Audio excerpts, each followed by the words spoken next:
First home buyers are being told not to buy. Let's have a look. Hello everyone, Florian.heise here, and welcome to another episode of HeiseSays. Grab your stein of coffee, because there's an article written by John Collette for the Sydney Morning Herald, in which he seems to be going against the state religion here in Australia. You think we don't have a state religion? Yes, we do. It's property. Propator, the god that we all have to sacrifice to. Property, property, property. I don't even know if I'm joking anymore about that, to be honest. It feels like it, doesn't it? You've got to sacrifice future generations on the altar of property. To hell with the consequences. Let's have a look at this article, everyone, because there's a few things we need to talk about here. Grab your stein. So, first home buyers urged to consider waiting as prices stall. Now, here's the thing. This is generalist macro scale advice that may not be useful to your specific situation. What if you listen to this type of advice or other advice and you wait for a crash or a correction and it never comes? You're hoping for a 10 or 20, 30% fall or a 40% fall like the RBA were modeling back in the day, and the opposite happens. Or your particular area that you're looking at becomes more popular. Or maybe there's a government drive to bring in hundreds of thousands of new migrants and then a reduction in supply for building materials and an overheating of the housing market that also influences property prices. Whenever you read this type of stuff, when we see this type of stuff, you need to look at it from your own situation. If you're going to buy a property, because people will ask me, they'll ask my opinion on it, and I go, well, what you want to do, you want a scenario. You want to run scenarios of the worst case situation that could happen to you and check to make sure you'll survive. That's what you need to do.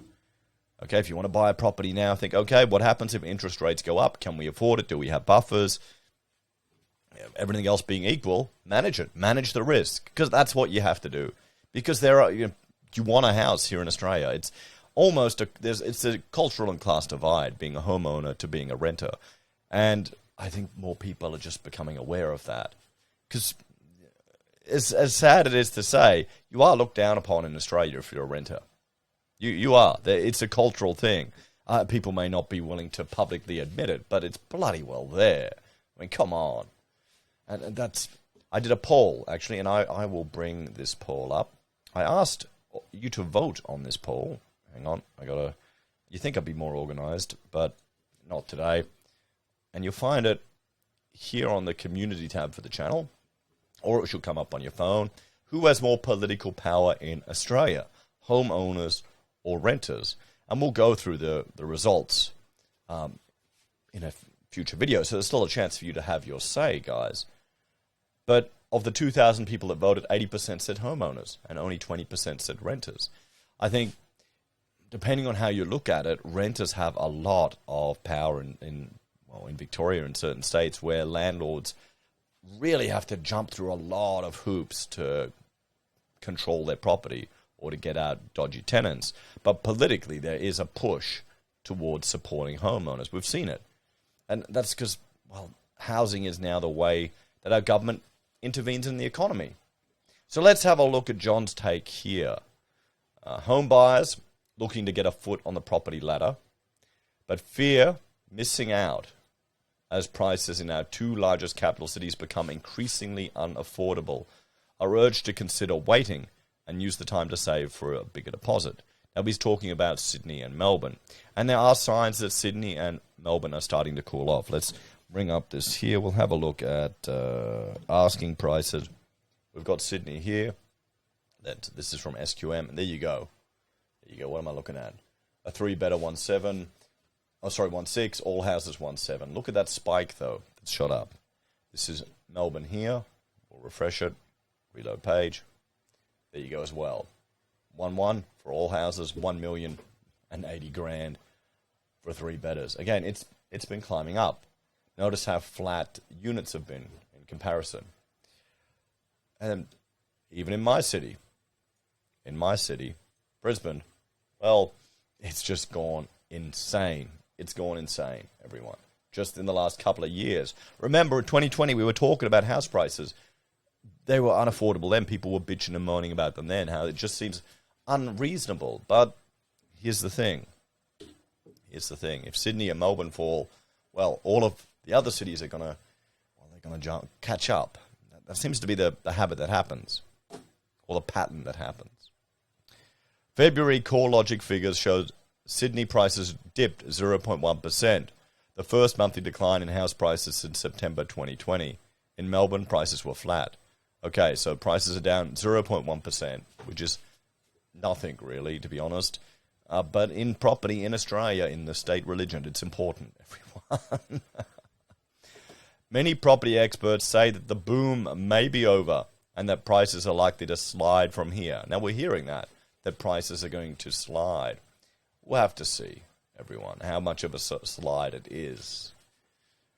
CoreLogic Research Director Tim Lawless says, with rising global uncertainty and the potential for weaker consumer sentiment amidst tighter monetary policy settings, the downside risk for housing markets has become more pronounced. Now, a big part of people getting into housing here is just access to money. It's how cheap money is, how easy it is for you to service a loan. Interest rates, at least for fixed-term loans, are going up. The cash rate is still at 0.1%. Many people are expecting it to go up. I mean, every one of us who locked in our mortgage, myself included, didn't believe a word of Philip Lowe when he was saying rates won't go up until 2024. None of us believed it. I don't think I'm alone in saying that we didn't believe it. So here's the thing. Even if housing goes down a little bit in Melbourne and Sydney, 5%, 10% maybe. Melbourne, the three betters go down to $1 million maybe, or 900,000. If interest rates go up, it's going to mean that servicing a loan will cost more for a lot of people. So even with a nice, slightly fatter deposit, it's still going to be harder for you to get into a house. It's an access to the credit as well. That plays a big role in it.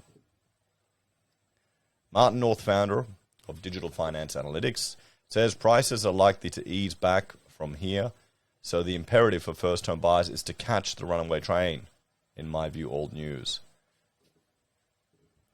Yeah, but the problem is trying to catch a falling knife. I mean, this is in the market, stock markets, investing. When people are trying to catch the dip, it's bullshit. It's bloody hard. It's nearly impossible. You can time it perfectly. That's what people are trying to do here in property.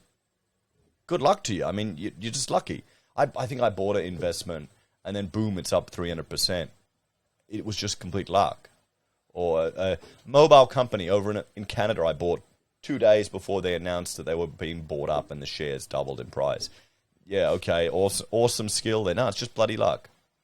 So here's the thing. If you're investing in property, particularly as a first home buyer, should there even be a discussion about trying to time the market? I think that's kind of a little fruitless, to be honest. And it can become this self-fulfilling, desperate journey to try and get into housing. The real question, the real discussion, I think, needs to be on the systematic issues where housing is the state religion here in Australia. Where everything is done to prop it up. Where the amount of, what about how much taxes we're paying on housing? Be a good discussion on that. It's better to be cautious, see what happens to interest rates and prices, as well as income and costs, as many are caught in a pincer movement, where the cost of living is rising while wages in real terms are not, all said. And, I mean, that's sensible advice there, to play it safe. But here's the thing, if people are playing it safe for too long, you're going to miss out on opportunities. So this is where, down to the individual, you need to do your own risk assessment. You need to check your finances. You need to make sure you've got enough buffers. You don't want to be the person that the ABC rings up, kissing the feet of the banker because they gave you a mortgage holiday, and you're so bloody thankful for that. You've got a couple with 2 professional degrees or 2 professional jobs working. You don't want to be like that couple that we talked about. You want to be in a position where, okay, rates will be up another few percentage points, we can handle it. In Sydney and Melbourne, with more than 70% of homeowners that North classifies as young, growing families, many of which are first-timers, are already under mortgage stress despite record low mortgage interest rates. Now, Mortgage stress, we're going to bring up the definition here. I'll bring up the definition of housing stress, which this brings in the renters as well, guys. So we looked at this the other day. Housing stress, typically described as lower income households that spend more than 30% of their income on housing costs. And if you're a lower income, you're in the bottom 18%. So it's not everyone. So because even if you're wealthier, you're in the upper income, and you are spending 30% of your income on housing, on either rent or a mortgage, you probably have more flexibility and more ability to adjust than someone on the lowest income strata. I mean, think about it. If you're highly skilled, working for someone, you might be able to, you need extra income. So say you're an architect working in a normal job in a firm, you need to get some extra income, you might start moonlighting, doing extra work on the side. You could, if you're working, in a certain job, you could pick up extra shifts, that type of thing. So it really is to do with the way you sit in the class hierarchy as well. First home buyers remain more active than before the pandemic, but their numbers are falling. Home lending figures from the ABS shows the number of new loan commitments by first home owners seasonally adjusted was down 32.6% in January compared to the same month last year.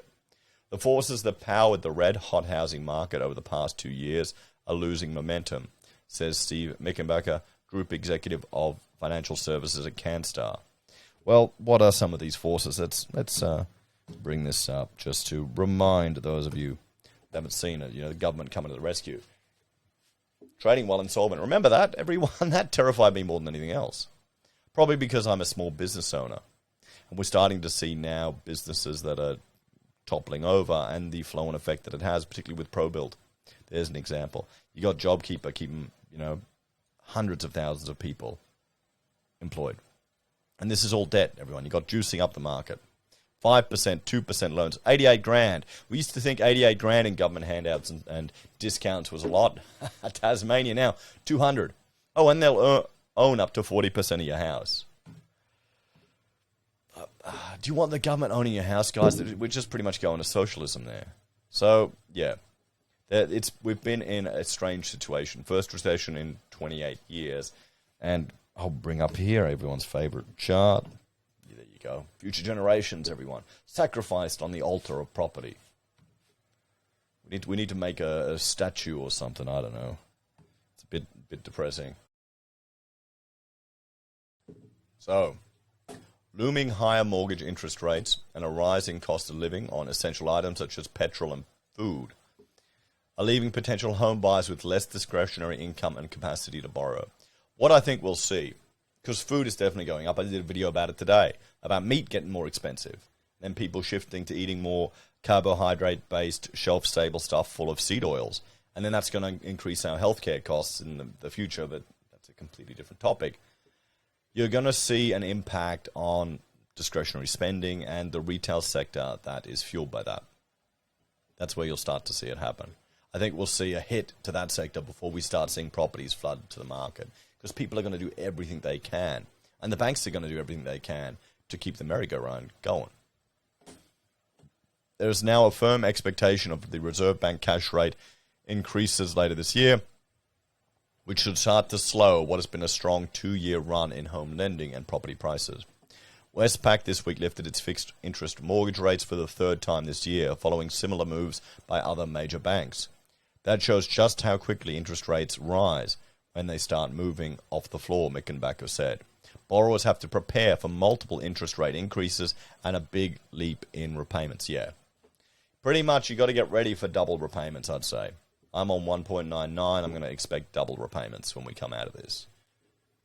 Still, previous predictions for significant property price falls have proven to be wrong, and forecasts are not universal across the housing industry. Yes. Now, I'm going to put my tinfoil hat on here at the moment. I need to get a tinfoil hat. Oh, boy, It's been a long day, guys. I tried to get some sanding done on the house, got a little bit done, but the rain's coming. Anyway. Now, I suspect much of the fear-mongering in the media for significant property price falls, they were emphasizing the negative scenarios, particularly the RBA modeling a potential 40% crash, because it gets the views. I know, I saw it on my channel. We discussed it. It gets the views. People are worried about property. People are concerned about property. Negative news about the economy, there's a large audience for it. People want it. People watch it. I was watching, I used to watch Peter Schiff and the other gold guy back in the day, back whenever, there's all this economic news. But you see, you're following them. It's just the same thing again and again and again. And they're not really adapting to what's going on around us. Because you've got to remember, we're not in a free market. We're not in a free economy. We're not in an environment where there won't be significant political intervention to ensure the status quo. And the majority of Australians, here's the harsh reality, that's what they want. They want the status quo. They want the boring. They want stability. They want their houses to always go up. So that's, and I suspect a lot of that negative news was pushed to give a conservative government permission to just go crazy with spending and intervention.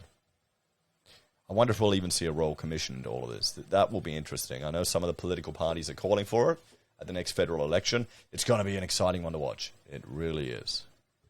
So, while some analysts are seeing sizable declines in Sydney and Melbourne, others such as My Housing Market Chief Economist Andrew Wilson and SQM Research Founder Lewis Christopher are expecting a soft landing for property prices.